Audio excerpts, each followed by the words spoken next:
Hi, I'm Deboki and this is Okie Dokie Boki, and today I'm going to be talking about the tools that I use as a freelance science writer. And so these are going to be two categories of tools. I'm going to have tools that are oriented around kind of like the research writing kind of side, and then after that I'm going to be talking about the tools I use for the administrative side as someone who is freelancing. So if you are newer to my channel, maybe you've seen like my booktube stuff, I used to post a lot more videos about my experience as a scientist, as someone who was like in grad school. I had a whole series called Not My Thesis, and then I started making videos that were about like my switch over into science writing, but I haven't gotten to do as many of them as I had originally kind of like wanted to. So I'm starting to think of like more ideas for videos along these ways, just because like I know that I really appreciate and also just kind of like seeing what other people, I don't know, how they do their jobs and whatnot. So if you have questions or topics that you want to see me cover at a future time, feel free to let me know down below. Some quick background on me: I've been working as a freelance science writer now for about 2 years. My focus is predominantly on multimedia, especially in video, and so some of that is very public stuff, like I host Crash Course Organic Chemistry. I'm also the writer for Journey to the Microcosmos, so those are both like YouTube things. I also do behind the scenes stuff, like I help research for podcasts like SciShow Tangents and Dear Hank and John, and then I also do like other video projects like editing projects and stuff, and those are usually for people in industry, in academia, or in nonprofits. So like many a freelancer, I have a whole wide range of different things that I take on. I'm gonna jump into the tools very, very shortly, but what I want to say kind of right off the bat, I am one of those people who really, really loves to like develop a routine and be like very dedicated to that routine for a very set amount of time, and then I will suddenly hit a point where I'm like, wow, like I want to experiment, I want to try something else. Like, that is how I approach a lot of my work stuff, where I will have like a very set group of apps that I use, and then I will suddenly just be like, actually, I want to try something completely different. And I think especially with writing, there's something about having a certain writing environment. I don't know, there's something like tactile about certain apps and the way they feel. Like, I sometimes get very particular about the design and stuff, and I know that it's irrelevant to the actual thing that I am doing, that the writing is the writing no matter what tool I'm using, but I like certain things more than others, you know? With that said, one of the caveats that I really want to say, like right off the bat, is that a number of these apps are things that I have paid for. They are apps that cost money, and especially if you were a freelancer and you were like starting out, like you need to be really mindful of what your budget is when it comes to like figuring out what tools you are going to use. If I am paying money for any of the apps that I talk about, it is because I have like spent a lot of time debating whether or not I actually like the app or not, but that doesn't mean that it's necessarily going to be worth it for you. We all have like our own individual preferences for what works for us. We also have our own individual budgets, so there's a lot of variation in like what will work for you and what will be right for you versus, you know, for me. So these apps, I'm only talking about them because I really like using them, but I am by no means saying that they are essential to the job of freelance science writer. A lot of what I do, I could accomplish completely for free with Google Docs and Google Calendar. I mean, I guess I would maybe have to pay for some space in Google Docs after a while, especially with video projects, because those can take up a lot of space. But outside of that, like, yeah, like if it's just like a writing project, like all of that I could do in Google Docs. I just kind of hate Google Docs. And I think like with anything, like with work, with like a hobby, anything like that, I always think that it is best to like try things out as small and free as possible, and to really only build up like when you've tried a few things out and you have a little bit of an idea for like what you want, and then you can like move on to like the next step of whatever it is you want to try or whatever it is you want to pay for. Like, I just think it's always better to like try things slowly. And I say that completely hypocritically as someone who has totally downloaded like a shit ton of apps just to see which one sticks. But I have just also found that like when I've done that in the past, like inevitably most of the apps are like either completely redundant or like I just don't need them. So I have like tried over the past few years to really kind of pare down on what I use, and make sure that they're things that I just like. So, like I said, I've got two categories for tools that I'm going to be talking about. The first is going to be like my research and writing tools, and the second is going to be my administrative tools. So, starting with my research and writing tools, obviously I was going to like also add making, but like I'm just going to get out of the way when it comes to video stuff and audio stuff. Like if I am actually making a video, I do everything in Adobe, just because that is what I learned on. So everything I do is like in Premiere and Audition and After Effects. So that is what my video tools are, and there's not really that much exciting about that, I think. It's just that is what I use. When it comes to writing itself, the thing that I have learned about myself and I have really come to understand about myself is that I am someone who has to constantly be iterating between researching, outlining, and writing. Like I have a really hard time just doing one of those steps at a time. I really have to like do a little bit of one, then do the next, then do the next one, and then kind of just keep cycling through until I get to the final product. Because otherwise, like I will read like multiple papers about like a given topic and have like, you know, different bits of ideas coming out of it where I'm like, okay, like I think I'm learning something, but I don't actually know what it is that I'm learning until I start to like put the pieces together in an outline. But then once I start outlining it, I still need to like start writing it so that I actually know what it is that I am thinking.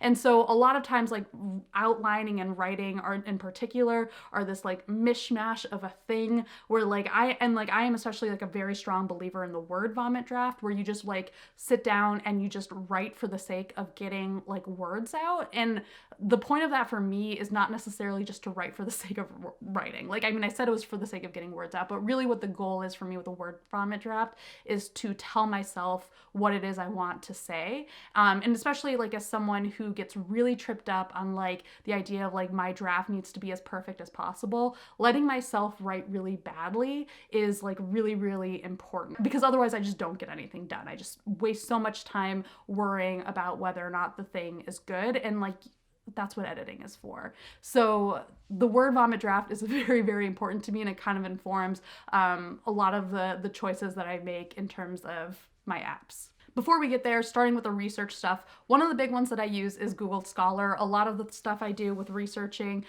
is just involves, especially with Microcosmos, involves looking up lots of papers, and Google Scholar I have found like it is very good for just finding lots of old papers in particular. It really makes it easy, and being able to look through citations easily, like that helps me out a lot. So it's just very straightforward in that way and gives me a little bit more comprehensive, I think, of a search result than just using something like PubMed does. The reason why I'm bringing up Google Scholar here is because a thing I would recommend if you're using it is the Google Scholar extension, which you just can add on Chrome. And this is all because like the biggest challenge and by far the most annoying challenge as a science writer, and this also comes up for scientists, but like I have this problem even more now because I try to look up a lot of older papers.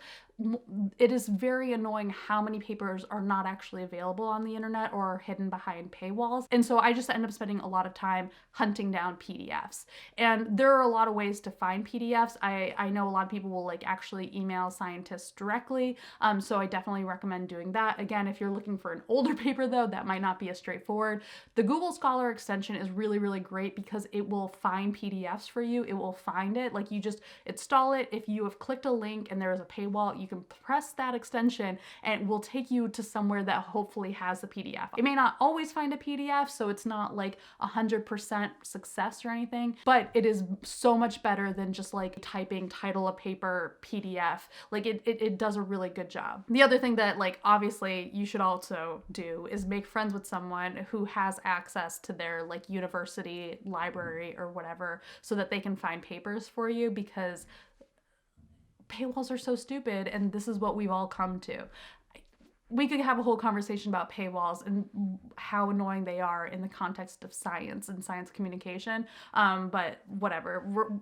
That's a separate conversation. That is for another day. Once I have a paper, I have to read it, and I've spent a lot of time trying to find a good PDF reader that I can also highlight well on, like in a way that suits what I want, that I can easily take notes on. So what I have ended up circling back to consistently is Notability, which I use on my iPad with an Apple Pencil. I don't love Notability. There's something, again, I don't know what it is, but there's something about the way that it is organized that I just find not as beautiful or elegant or whatever bullshit word you want to use. It's just not quite what I want, but I really like the way that it lets me highlight and take notes on it. And I'm realizing now that there's another important caveat that I should have put it in the beginning of this video, but I am a Mac user, so some of the apps that I'm going to be using are Mac oriented. The thing for me with a lot of PDF readers is I don't like the way that they always let me highlight. I need to be able to do freehand highlighting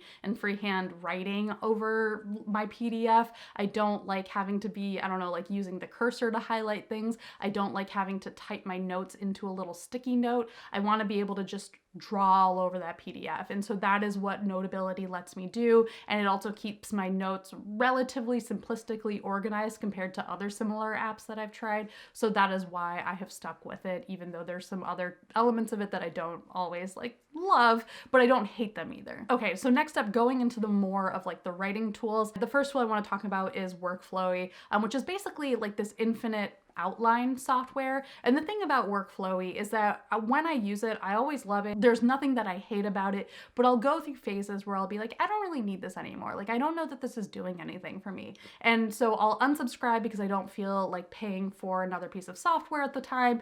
And like, I'll be fine. Like, I won't use it, but like everything will be fine. But then I'll like, when I'm going through my phase of like, I need to try things again, I will inevitably return to workflowy, resubscribe, and I'll start using it and I'll be like, why the fuck did I unsubscribe from this? This is perfect for me. This is my perfect software. And I think it's just that I take it for granted.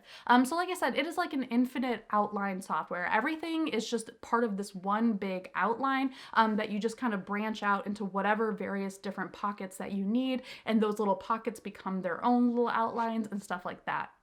And it works really well for me because I am someone who thinks in outlines. Like everything for me is indents and bullet points. And so it really helps me to have things in an outline format to begin with. And I'll use it for everything from taking notes to actually outlining things that I want to write. The other thing that I've realized lately is that it really helps me with vomit drafting because it is an outline like software and it's not actually the final written thing. There's something about the fact that it's like all written in outline form that like makes it easy for me to just like write a lot of words in there and then just press return, go to the next bullet point and write a lot more words. And because I'm not thinking of having to connect everything smoothly like it's an actual paragraph, because I am just writing fragments, like very long fragments, really bad fragments, because I am writing them in outline format, it is really easy to trick myself out of like being really worried about whether or not the writing actually makes sense, and instead to focus on just like writing it what it is that I want myself to actually eventually communicate to another audience. This is like the software that I think I revisited in my most recent kind of like experimentation, like retooling how I work kind of thing. And I get, like I said, I had that moment of like, why did I ever unsubscribe from this? Because being able to easily lay out what I've learned, being able to rearrange bullet points really easily, like being able to create structure, all of that stuff, it's just so good for that.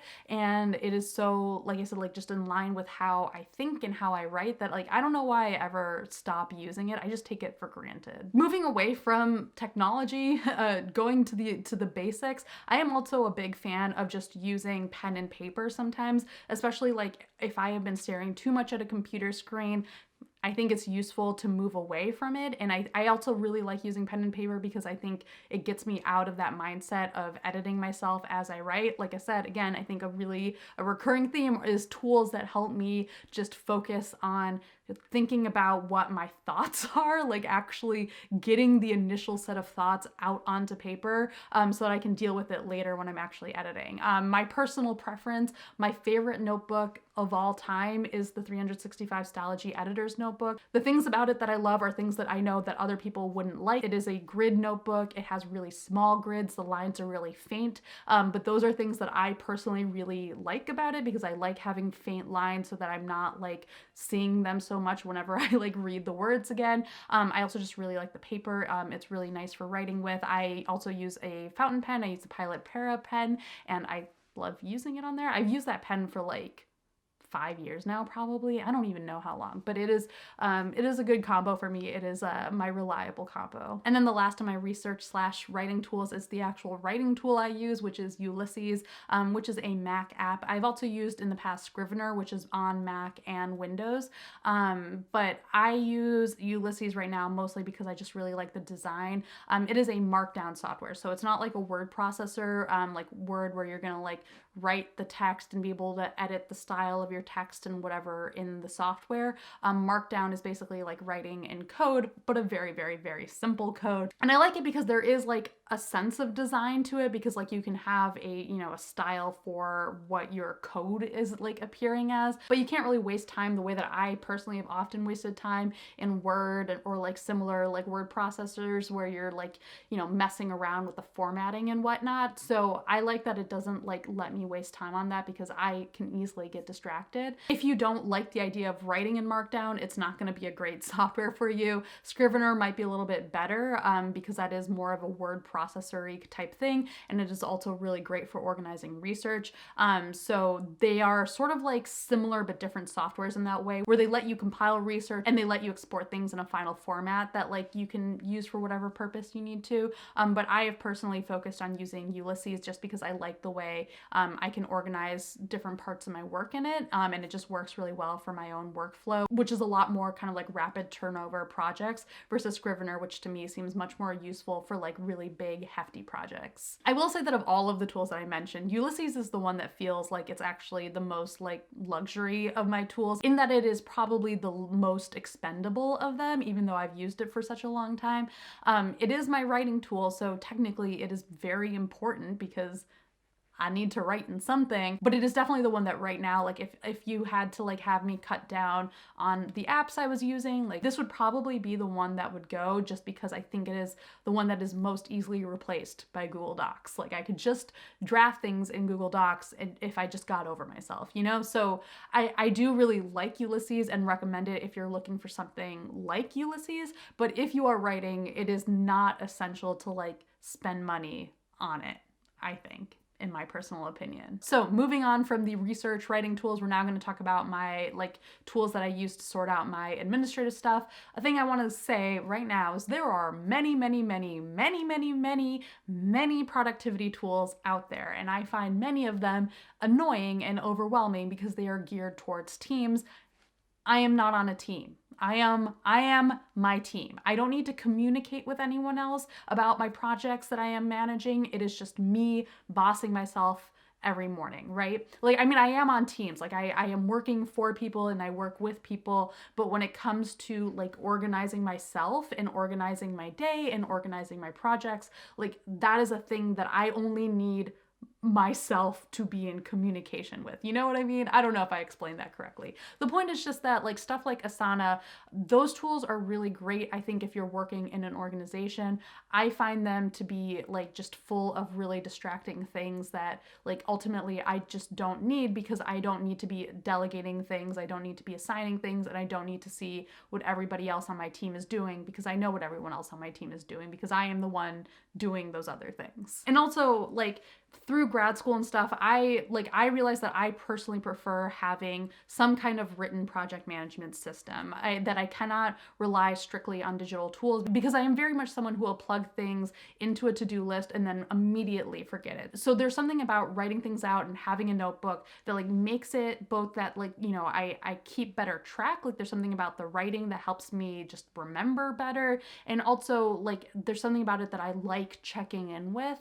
So it's harder for me to be like kind of out of sight, out of mind with my tasks in a notebook. And so through grad school, I got really into bullet journaling and like having a very simple, minimal bullet journal approach that like really worked well for me. But especially now, like over the past few months, I've realized that bullet journaling worked for me in grad school because I had a lot of structure, even though it was grad school, and grad school is like the structure is weird. But now as someone who is like ostensibly my own boss in a lot of ways, who is like very much just in charge of my schedule on a day-to-day basis, I need some other form of structure. And so that has been a thing that I have been kind of currently like if there is any kind of like ongoing experimentation going on right now for me with my productivity tools or whatever, it is around finding ways to like balance my need for some structure, but with still giving myself some flexibility, so I'm not like forcing myself into a system just for the sake of it. So the main thing that experimentation has been centered around right now is the Full Focus Planner, which is a quarterly planner. It's oriented around setting quarterly goals, and there's also like weekly check-ins and stuff. And so it has a lot of kind of like that worksheet vibe that really works for me. I am someone who loves a worksheet. Give me some homework and I will do it. I will hate it, but I will also do it and also be kind of happy about it.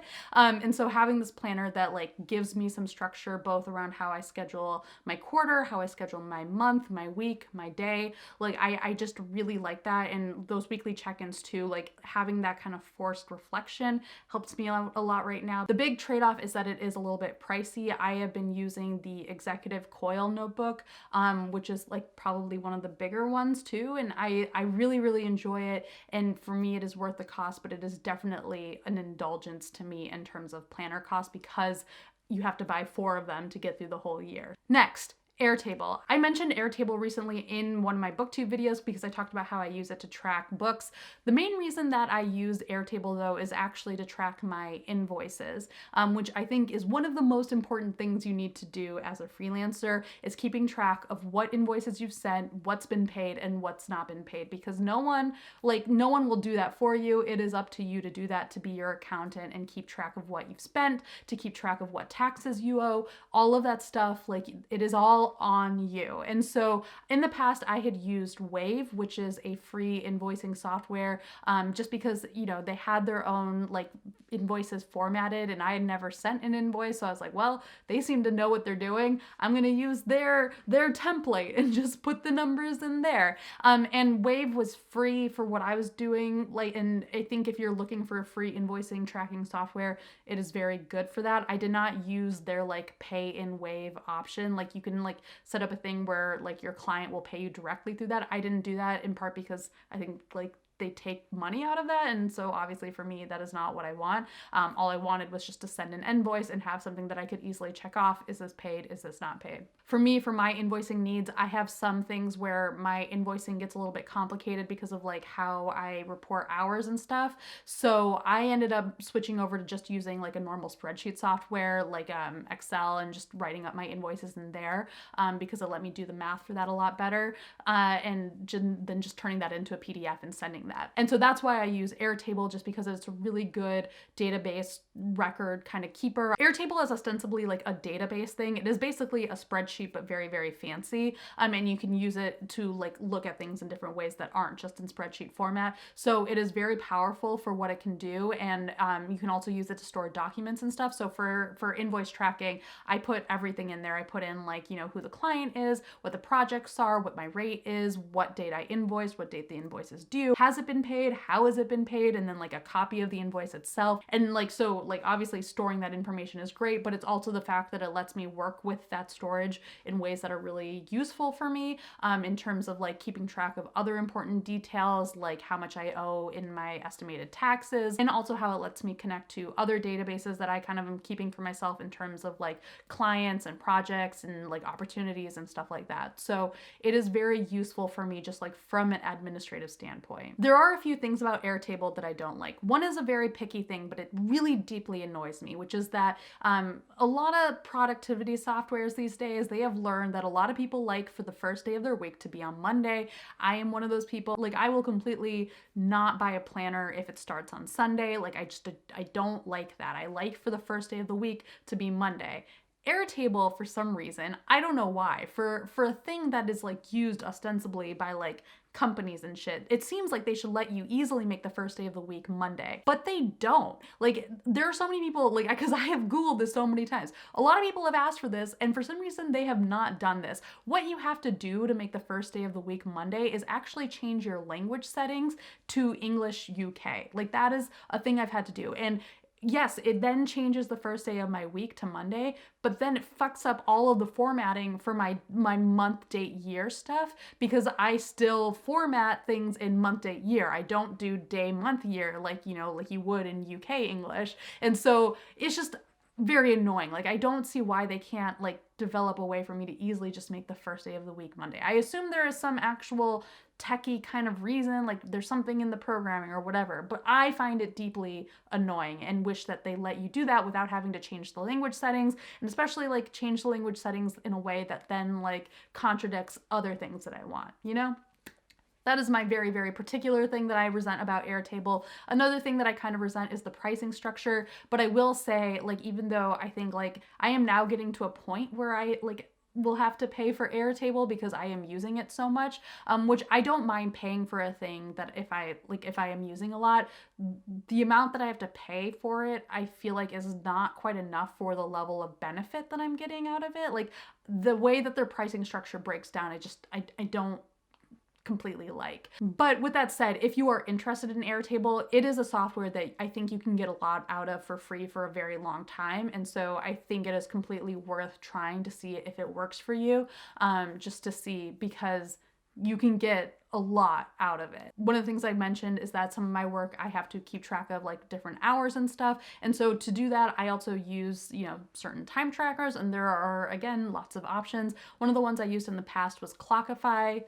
Great free option. And I have also just recently moved away from Clockify to Toggle Track. And that is strictly for aesthetic purposes. It is completely superficial. I just really like the way it looks. And also it gives me the reports that I need. One of the things with these time trackers is like where you have to go from the free version to the paid version is like into like specific details about like how they're going to handle like whether or not they'll round your hours, how they'll let you tag things, whether you can tag things as billable or not. For me, for my time trackers, I go with what's free and gives me the information I need, which is just simple hours. I feel like between Clockify and Toggle, like they are both solid time trackers. I just need them to like keep track of my time, you know? So, they're good. I don't really have much more to say about that. Like I said, I chose one just because it's prettier. So like, I don't know, like that is the extent of my thoughts on that. And then my last software is Freedom, which is just a tool for blocking things on the internet. So I use it